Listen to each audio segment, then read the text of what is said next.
Dalawang sunod na panalo na itong Barangay Ginebra para itabla yung serye.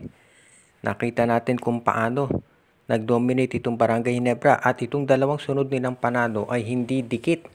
Kaya marami nagsasabi na nag-iba na yung momentum ng laro at napunta na dito sa Barangay Ginebra. Kaya sa ngayon mukhang sabi nga nung iba baka mapapanik na itong TNT at kinakailangan nila ng additional na mga players na magagamit. Dahil nakita natin na parang hirap na itong TNT Tropang Giga. Kaya sa ngayon, marami nagsasabi na dapat na nga bang kunin ng TNT itong si Cedric Barefield. Baka magpe-press na ng panic button itong si Chot Reyes at kunin si Barefield para meron silang scorer. Sinabi kasi ni Coach Chot Reyes na ang mahirap daw dito sa Ginebra ay itong si Stephen Holt at si Maverick Hanmisi. Hindi nila mapigilan yung scoring. Wala pa nga dyan si Jamie Malonzo at itong si Isaac Go at Jeremiah Gray. Kaya sinasabi nitong si Coach Chot Reyes na kinakailangan nila ng additional scorer. So, pwede nga kaya nilang kunin nito si Cedric Barefield. Well, sa tingin ko, mahirap na makuha si Barefield dahil nasa finals na TNT. Pero asahan natin na kung matatalo sila ngayong conference na to, baka mapaaga ang paglipat ni Barefield dito sa TNT Tropang Giga.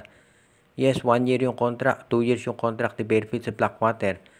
Pero kung maalala ninyo, si Brandon Rosser, halos isang conference lang naglaro dito sa Blackwater bago na trade. So baka ganyan din ang mangyari dito kay Cedric Barefield kapag natalo TNT dito.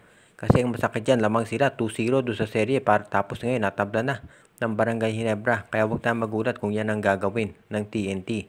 Sa panig naman ng Ginebra, tuloy-tuloy lamang yung strategy nila. Mukhang na-figure out na ni Coach Tim Cone kung ano yung mga ginagawa ni Coach Chot Reyes. Kaya ngayon ay na-equal na yung serye at ang Barangay Ginebra ay meron ng momentum dito. Lalo na pagdating dito sa game number 5. Ano nga ba ang posibilidad na ito si Tom Baldwin ang maging bagong, hindi naman pwedeng head coach ng San Miguel dahil hindi pwede mga foreigner, pero sabihin na natin maging active consultant ng San Miguel Beer.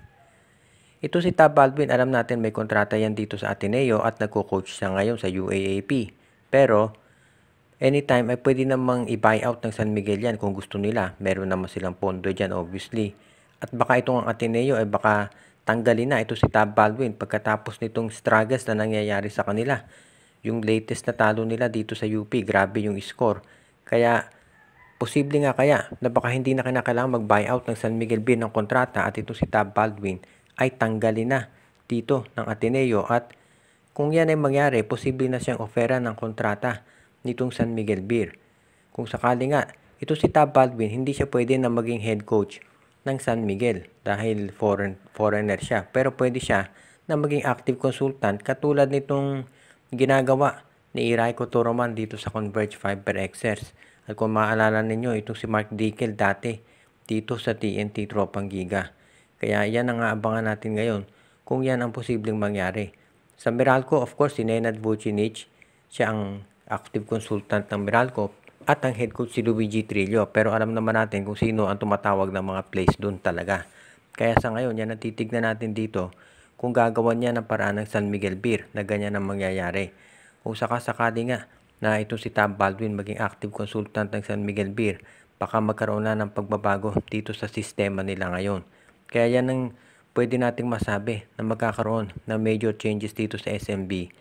Dahil kung hindi nila papalitan yung coaching staff nila, mukhang malabo na makaabot sila ng finals at manalo ulit dahil sa ngayon mukhang hirap na hirap talaga sa pag-adjust itong San Miguel Beer at ang sabi ng iba dahil sa coach. Masyado na nga bang napapagod itong si Ronde Hollis Jefferson? Ito ngayon ang obserbasyon ng mga maraming basketball insiders at analysts at baka isa ito sa mga dahilan kung bakit itong TNT ay biglang bumagsak yung laro nila. Kung titignan niyo yung score ni Jefferson, malakas pa rin naman actually. Maganda pa rin yung stat line niya pero for the first time na-outplay siya ni Justin Brownlee dito sa finals pagdating doon sa overall statistics.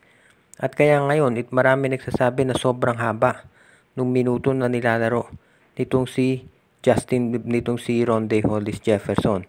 Kaya sa tingin ng karamihan dapat siguro mas bigyan ng pahinga ito. Dahil sa ngayon, ito si Jefferson nakapaglaro ng 46 minutes nung game 1, 48 minutes nung game 2, 48 minutes nung game 3, at dito sa game 4, 47 minutes. Ibig sabihin, halos walang pinapahinga itong si Jefferson dito sa buong serye. Kaya mukhang yan ang nagiging problema nitong si Ronde Hollis Jefferson ngayon.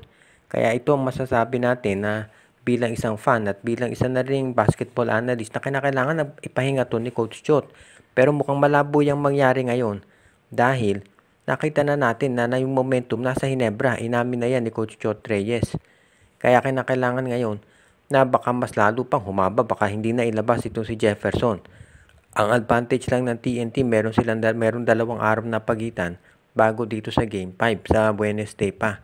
At baka yan ang maging sabihin na nating break na kinakailangan nitong si Jefferson. Pero baka too late na yan para baguhin pa yung momentum dito sa labanan ng Hinebra at TNT. Pag nanalo pa Hinebra dito sa Wednesday, malamang sunod-sunod din na maapat na sunod itong TNT tropa. So iyan ngayon ang kinakailangan pag-aralang mabuti ni Coach Chot. Itong Phoenix Jewel Masters ngayon ay hindi matigil-tigil yung balita na baka ito ay ibenta na dahil sa mga struggles nung financial situation ng kanilang team owner. Kaya ngayon, sabi ng iba, baka panahon na para pumasok yung mga ibang mga kumpanya na gustong magtayo ng mga teams dito sa PBA. Ngayon, kung yan ang mangyayari, syempre nakadepende lahat yan sa magiging resulta nitong sabihin na natin na pagbabago dito sa lineup ng Phoenix Jewel Masters. Kasi makikita naman natin kung sakali nga na magkaroon ng changes dito sa Phoenix Jewel Masters. For example, i-trade nila yung mga top players. Yan ang magiging senyales talaga na baka itong team na to ay ibebenta na. Kung inyong maaalala, yung mga team sa PBA usually, bago sila ibenta ay inaalis muna o tinetrade yung mga top players. Kung matatandaan ninyo, yung Tanduay, ganyan na ginawa, yung Powerade, yung Red Bull, Santa Lucia, at iba pa. So kapag itong Phoenix ay tinrade, itong sila Jason Perkins, si Tyler Tio, itong si Kai Balungay, Richie Rivero, at yung iba pa nilang mga top players, parang yan ang senyales talaga na mawawala na sila dito sa PBA. Ang gusto siyempre ng mga fans, yung papalit dyan sa Phoenix, kung sino man yung bibili dyan, ay isa ring independent team katulad ng Fuel Masters na talagang ready na mag-compete para sa kampyonato. Kaya yan ang aabangan natin kung ito nga ay matutuloy. Kung sakasakali na itong Phoenix ay lumaban talaga at kung sakasakali nga na sila ibenta, sana mapunta doon sa team talaga na gustong manalo at pag maging katulad nitong Northport, Blackwater at Terra Firma. Pero sa ngayon, yung mga fans at yung mga players at coaches ng Phoenix nakafocus lang dito sa darating na Commissioner's Cup para sila ay maging competitive talaga at lumaban pagdating dito sa kampyonato at maging isa doon sa mga teams na magko-compete.